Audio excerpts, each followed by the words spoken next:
going bowling.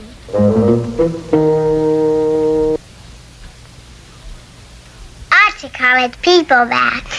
Just a minute. I heard that on TV. I'm sorry. Anissa Jones. In 1976, child star Anissa Jones was found dead at a friend's house after a party. As police investigated, they uncovered chilling details about what really happened that night. Anissa Jones charmed audiences across America with her cutesy performance as Buffy Davis on CBS's Family Affair. But as Hollywood has shown all too often, the glamorous life of a child star often obscures troubling darkness beneath the surface. Jones, tragically, was no different.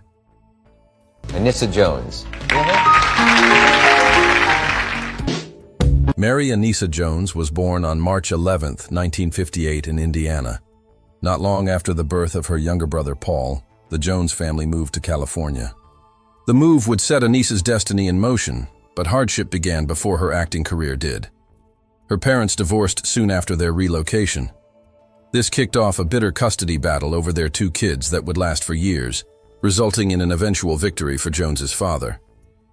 But while the battle raged, Anissa was with her mother, Mary, who recognized her daughter's talents early and set to work trying to nurture them, though perhaps a little heavy-handedly. Mary was determined and enrolled Anissa in dance classes at the age of 4. The Joneses' new neighbors in California clearly found the young Anissa charming too, and they suggested Mary start bringing her to auditions for TV commercials. Anissa had immediate success, and by the age of 6, she was appearing in TV commercials for cereal. She would star in 3 more commercials over the next 2 years, but this was only the prelude to her eventual stardom. At 8 years old, Anissa Jones got her big break. She was discovered by a producer and cast in the role of Buffy Davis on CBS's new sitcom Family Affair in 1966. The show followed 3 orphaned children sent to live with their wealthy uncle. It was a wholesome premise, and Jones was perfect for the role. The young actress was physically suited too. She was small for her age, which meant that although she was 8 years old when she landed the role, she could passably play the 6-year-old Buffy, and audiences were smitten. Viewers received Family Affair and the character of Buffy rapturously. Her blonde hair tied up in pigtails and charming smile immediately made her a hit among America's increasingly large TV audience. Anissa Jones was easy to love, but the show was anything but easy to make. As Family Affair grew in popularity, so did the demands on the cast, and it hit Anissa particularly hard. The production schedule was grueling, and she found herself dedicating most of her life to it. The show filmed all year round, and the youngster would often work 7-day weeks to meet network deadlines. Family Affair only continued to gain in popularity as time went on, and CBS executives considered the show a bona fide hit. It didn't take long for it to hit #1 in the ratings, and Buffy and the rest of the characters became household names overnight. Jones's character was rarely seen without her on-screen doll, Mrs. Beasley. She was so popular that the network released a real-life version, which became the best-selling doll in America. There were Buffy coloring books, lunchboxes, a line of children's clothing, and even a cookbook with Jones on the cover. It's hard to imagine. While kids her age were worrying about homework, Anissa was worrying about scripts, cameras, and staying perfect for an audience of millions. Anissa became known for her deep kindness and her undying love for her brother Paul, who would always accompany her to set. Whenever she received gifts, she would insist that her brother get one too. If this wasn't possible, she would graciously give her gift away, wanting to share equally with her brother. Casting crew members alike on Family Affair continually praised Jones's talents and kind-heartedness. One co-star later gushed about her intelligence and natural ability as an actor, noting that she would always make friends with guest stars so they'd feel welcome on set. She may have even charmed one of the biggest names of the day. In her short career, Jones only ever made one feature film appearance. In 1969, at the height of her celebrity, Jones got a small role in the film The Trouble with Girls, alongside none other than Elvis Presley. Despite her low movie count, Hollywood nonetheless pursued Anissa Jones for her charming personality in other ways. Between 1967 and 71, she appeared as a guest on no fewer than 5 talk shows, including Merv Griffin's and Dick Cavett. Additionally, in 1967, she presented an award at that year's Emmys, likely making her one of the youngest ever to do so. But fame soon began to wear on the young star. Family Affair was the one thing most young actors want, a steady job. But as the years went on, Anissa began to see the dark side of her popularity. She began to tire of playing Buffy. She resented the character for seemingly trapping her in childhood and saw the role as babyish. Soon, her displeasure with it all began to come through on screen. Her performances in later seasons of Family Affair were not as energetic or convivial. Perhaps in part due to Buffy's less than enthusiastic screen presence, Family Affair's ratings began to slump. In 1971, it was cancelled after 5 seasons.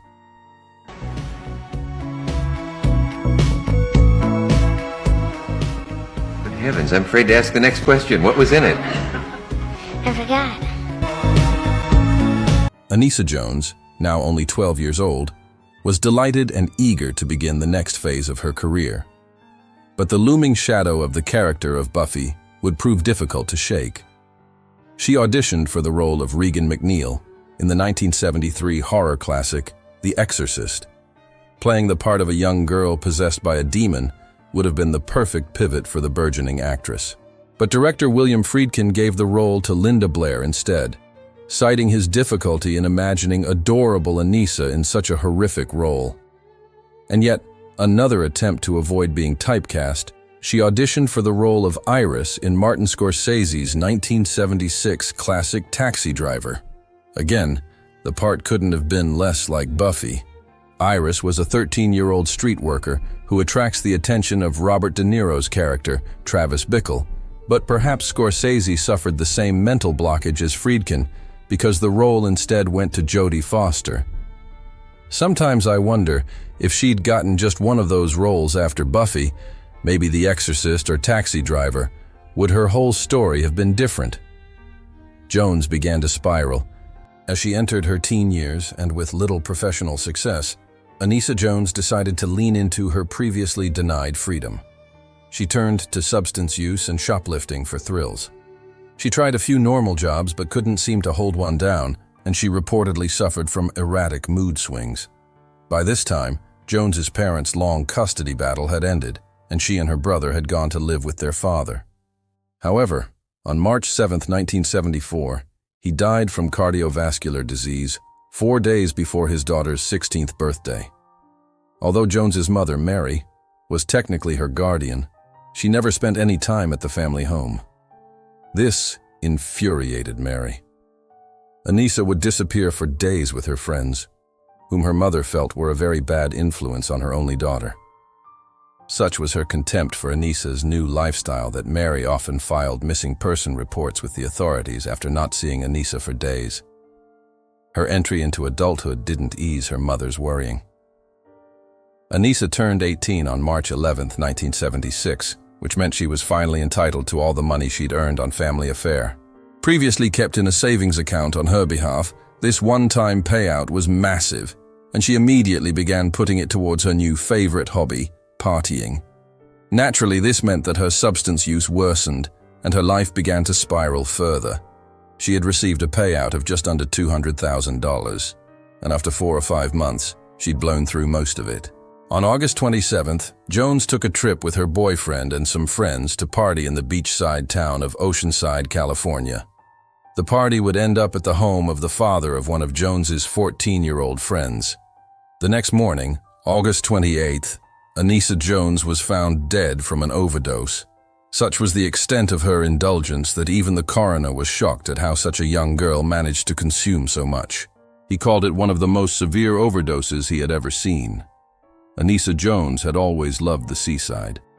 After holding a small private service, her family had her body cremated and scattered her ashes over the Pacific Ocean.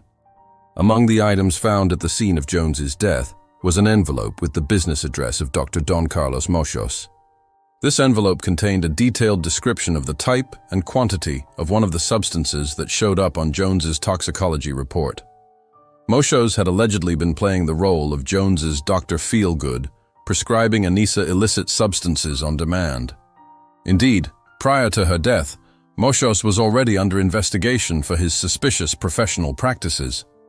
The evidence began to mount. At the news of Moshos's potential involvement in Jones's demise, the media began to swarm, with reports digging up any damning information they could find. Many of the occupants of the building of Moshos's practice reported the popularity of the doctor's services. Speaking of the long lines they would often see outside his office, the numbers were astounding. Jones's doctor appeared to work tirelessly to supply anyone that would give him business. A report released around his investigation revealed that Moshos would write over 100 prescriptions a day. He had no qualms about who he'd sell to either. Though she was only 18 at the time of her death, Anissa Jones nonetheless fit the bill for Moshos's average client. When a local news team visited his office, they found it full of young people, most of them somewhere around Jones's age. It was no wonder she was able to procure the heroic dose that killed her. Moshos made it very easy for troubled young teens to get their hands on dangerous amounts of substances. The report released by the local news team alleged that Moshos only required a patient to show a valid ID, after which he would sell them a prescription for whatever they wanted, for the low price of just $5. With all the evidence they'd gathered, the authorities made their move. Just 6 days after Jones's body was discovered, Moshos was apprehended at his office in Torrance, California. He was charged with illegally prescribing Secondol to the young actress, but was also slapped with multiple prescriptions for profit charges in a separate undercover investigation. His charges amounted to 11 offenses, but Jones's killer would never see justice. Despite his profession, Moshos was a very unhealthy individual. He suffered from diabetes, hepatitis, and high blood pressure. On December 6, 1976, he was admitted to hospital where he died 3 weeks later, just 4 months after his most famous patient.